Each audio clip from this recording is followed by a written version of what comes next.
रामपुर गांव में श्यामू अपनी पत्नी सीमा के साथ रहता था। उसका एक बेटा था जिसका नाम विकास था। वह अभी अभी शहर से पढ़ाई पूरी कर कर गांव आया था। विकास की अब पढ़ाई पूरी हो चुकी थी। वह शहर से एमबीए कर कर नौकरी की तलाश में था। एक दिन विकास के पिताजी विकास से बोलते हैं, विकास, अब तुम्हारी पढ़ाई पूरी हो चुकी है। अब तुम किसी बड़े से कंपनी में नौकरी की तलाश में जाओ। मुझे पता है तुम्हें कोई ना कोई नौकरी मिल ही जाएगा। पिताजी, मैं तो यही तो कर रहा हूँ। अब मैं एमबीए करके नौकरी की तलाश में हूँ। आप कहते हैं तो मैं कल जरूर एक बड़े से कंपनी में इंटरव्यू देने जाऊंगा। अगली सुबह विकास सुबह सुबह उठकर नौकरी की तलाश में इंटरव्यू देने एक बड़े से कंपनी में जाता है। वह ऑफिस में कंपनी के मालिक से बोलता है, सर, मैं एमबीए किया हूँ। क्या आप मुझे यहाँ नौकरी पर रख सकते हैं? तभी उस कंपनी का मालिक विकास से बोलता है, विकास, हम तुम्हें नौकरी पर नहीं रख सकते। मगर क्यों नहीं रख सकते सर? विकास, तुम इससे पहले कहीं और नौकरी नहीं किए हो, इसीलिए हम तुम्हें इस नौकरी पर नहीं रख सकते। सर प्लीज यह नौकरी मुझे दे दीजिए। सर, मुझे यह नौकरी की बहुत जरूरत है। मगर उस कंपनी का मालिक विकास के लाख बार कहने पर भी उसे नौकरी पर नहीं रखता है। विकास फिर उदास होकर अपने घर आता है। आते ही उसके पिताजी उससे नौकरी के बारे में पूछने लगते हैं। विकास, क्या हुआ? तुम्हें आज कोई नौकरी मिली कि नहीं? नहीं पिताजी, मैं आज एक कंपनी में इंटरव्यू देने गया था, मगर कंपनी का मालिक मुझे नौकरी देने के लिए तैयार ही नहीं हो रहा। बेटा विकास, तुम चिंता ना करो, तुम्हें एक दिन जरूर कोई ना कोई नौकरी मिल ही जाएगी।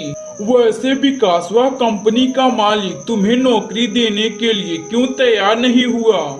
पिताजी, उसने बोला है कि तुम इससे पहले किसी और कंपनी में नौकरी नहीं किए हो, इसी वजह से हम तुम्हें नौकरी पर नहीं रख सकते। बेटा विकास, तुम हिम्मत मत हारो, तुम बस कोशिश करो, एक ना एक दिन तुम्हें नौकरी मिल ही जाएगी।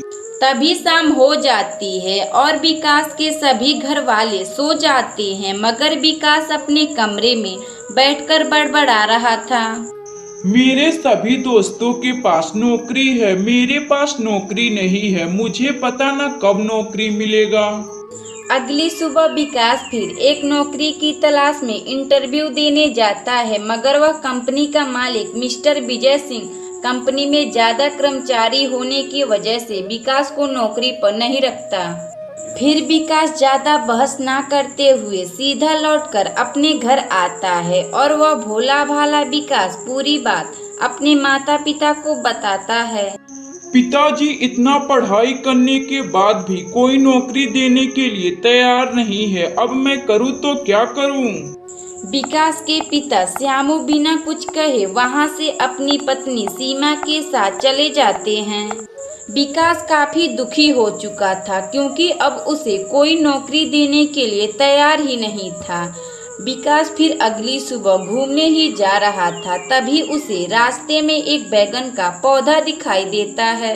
विकास जब उस जादुई पौधे के सामने जाता है, तभी उसे एक आवाज सुनाई देने लगती है। मैं एक जादुई पौधा हूँ। विकास, तुम काफी अच्छे स्वभाव के हो, मैं तुम्हारे साथ रहना चाहता हूँ। मैं क्यों रखूँ तुम्हें अपने साथ? वैसे भी मैं एक बेरोजगार हूँ, मेरे पास वैसे ढंग की कोई नौकरी नहीं है। विकास, मैं तुम्हें वह सब दे सकता हूँ जो तुम नौकरी करके भी कभी हासिल नहीं कर सकते। तुम बस मुझसे यह कहना, ये जादुई बैगन का पौधा मुझे बैगन दो, तो मैं तुम्हें अपने जादुई से तुम्हें ढेर सारा बैगन दूंगा।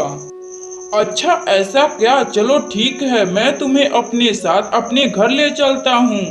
विकास कुछ बिना सोचे समझे अपने घर उस जादुई बैगन के पौधे को लेकर अपने घर आता है। तभी उसके पिताजी उससे बोलते हैं, विकास, तुम यह क्या लाए हो? जल्दी फेंको इस बैगन के पौधे को। बाबूजी, यह कोई ऐसा वैसा पौधा नहीं है, यह एक जादुई बैगन का पौधा है। विकास के पिताजी श्यामू विकास का यह बात सुनकर जोर जोर से हंसने लगते हैं। हाँ हाँ हाँ, विकास तुम यह पागलों की तरह कैसे बातें कर रहे हो? भला इस जमाने में भी कोई जादुई पौधा मिलेगा? पिताजी आप मेरी बात मानिए, यह सचमुच जादुई बैगन का पौधा है। आपको यकीन नहीं आ रहा तो मैं इसे अभी आपको दिखाता हूँ। फिर विकास उस जादुई पौधे से बोलता है, ये जादुई बैगन का पौधा, मुझे कुछ बैगन दो। विकास के इतना कहते ही वहां अचानक जादू से ढेर सारे बैगन आ जाते हैं। तभी विकास फिर उस जादुई बैगन के पौधे से बोलता है, ये जादुई बैगन का पौधा, मुझे टमाटर दो। फिर क्या था, वहां अचानक जादू से ढेर सारा टमाटर आ जाता है। विकास के पिताजी श्यामू विकास का बात मान लेते हैं और क्या था, विकास सभी बैगनों और टमाटरों को ठेले पर लाद कर मंडी में बेचने चला जाता है।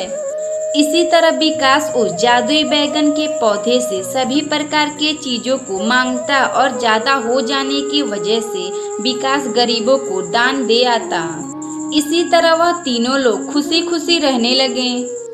अगर आपको यह कहानी अच्छी लगे तो वीडियो को लाइक करें और चैनल को सब्सक्राइब करें और बेल आइकन को दबाना ना भूलें। सीमा कुमारी श्यामू की पत्नी वह काफी गरीब औरत थी। वह अपने बेटे विकास और पति श्यामू के साथ रहती थी। सीमा काफी दयालु स्वभाव की महिला थी। वह हमेशा ईमानदारी की राह पर चलती, बिल्कुल अपने पति श्यामू की तरह। श्यामू एक गरीब किसान था। वह अपने खेत में इस साल बैगन का सब्जी बोया हुआ था। इसी तरह दिन बीत रहे थे। श्यामू की पत्नी सीमा अपने गांव में सबकी मदद किया करती थी।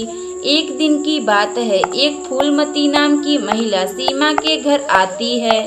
सीमा बहन, मुझे कुछ चीनी दे दो, मेरे घर का सारा चीनी खत्म हो गया है क्योंकि आज मेरे घर मेहमान आने वाले हैं। सीमा फिर अपने किचन में से फूलमती को चीनी लाकर दे देती है। सीमा हमेशा अपने घर से कुछ ना कुछ दिया करती थी क्योंकि वह उस गांव की सबसे नेक दिल और दयालु औरत थी। एक दिन उसके बगल की सरिता भाभी उसके घर आती हैं। सीमा, मुझे 100 रुपए उधार दे दो, मेरे बच्चे का स्कूल का फीस भरना है। बिना फीस के वह स्कूल जाने का नाम नहीं ले रहा। सीमा फिर अपने घर में से 100 रुपए लाकर सरिता भाभी को दे देती है।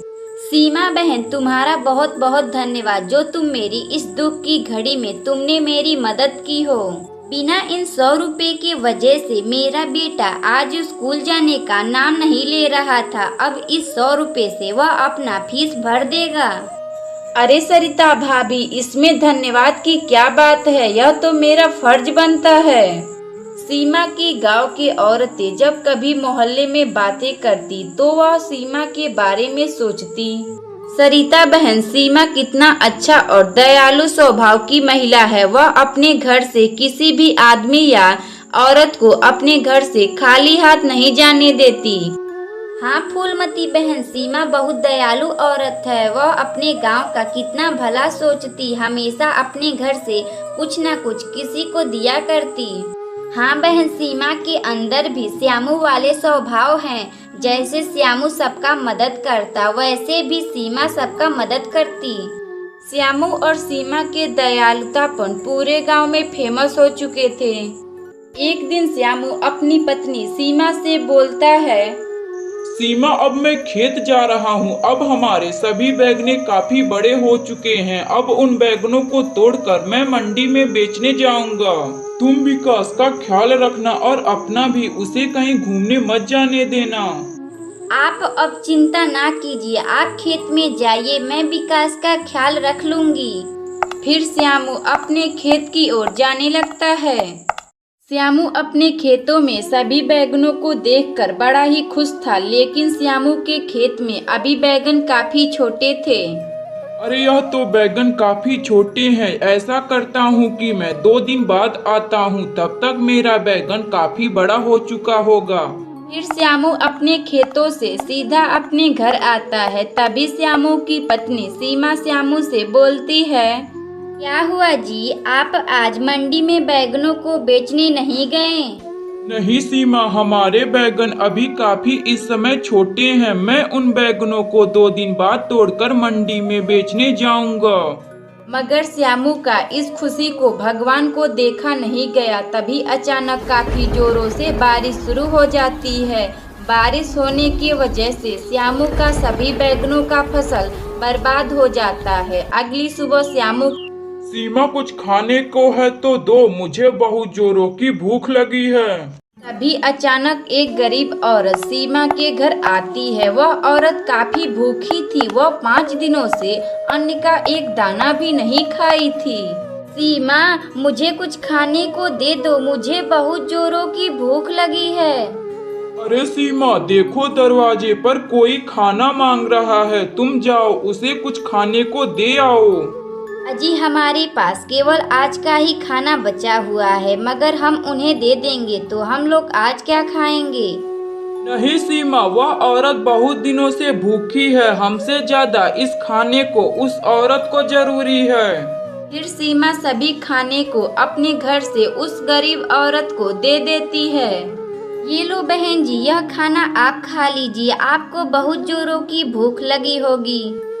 वह गरीब औरत सीमा का दिया हुआ खाना खाकर सीमा से बोलती है, सीमा, तुम्हें काफी जोरों की भूख लगी होगी ना? तुम्हारे घर आज का ही खाना था जो तुम आज मुझे खाने को दे दी हो। अरे हाँ, मगर यह आपको कैसे पता? सीमा, मैं एक देवी हूँ, मैं तुम्हारा परीक्षा ले रही थी। सीमा, यह लो तुम एक जादुई चूल्हा, इससे तुम कोई भी खाना मांग सकती हो। बस तुम अपने खाना बनाने वाले बर्तन को इस पर रखना, खाने वाले चीज को सोचना, यह तुम्हें वही ही खाना बना कर दे देगा। फिर सीमा उस जादुई चूल्हे को लेकर अपने किचन में आती है। वह सबसे पहले दाल बनाने का सोचती है। फिर सीमा को इतना सोचते ही अचानक उस जादुई चूल्हे पर से दाल बन जाता है। फिर सीमा उस जादुई चूल्हे में जो चीज बनाना सोचती वही चीज उसमें बन जाता। वह लालमोहन, मिठाइयाँ, जलेबियाँ खाने के लिए दाल चावल जैसे बहुत से चीजों को बनाती है। फिर सीमा सभी खाने को निकाल कर अपने पति श्यामू और बेटे विकास को खाने के लिए दे देती है। वह लोग उस चूल्हे का खाना खाकर सीमा से बोलते हैं, माँ, यह कितना स्वादिष्ट खाना है। यह खाना आप कहाँ से बनाई हैं? फिर सीमा वह सभी बातों को बताती है जो उस औरत ने उसे यह जादुई चूल्हा देकर गई है। इसी तरह सीमा बहुत से चीजों को बनाती और ज्यादा हो जाने की वजह से वह कुछ गरीबों को खाने को दे आती। इसी तरह श्यामू का पूरा परिवार खुशी खुशी रहने लगा। अगर आपको यह कहानी अच्छी लगे तो वीडियो को लाइक करें और चैनल को सब्सक्राइब करें और बेल आइकन को दबाना ना भूलें।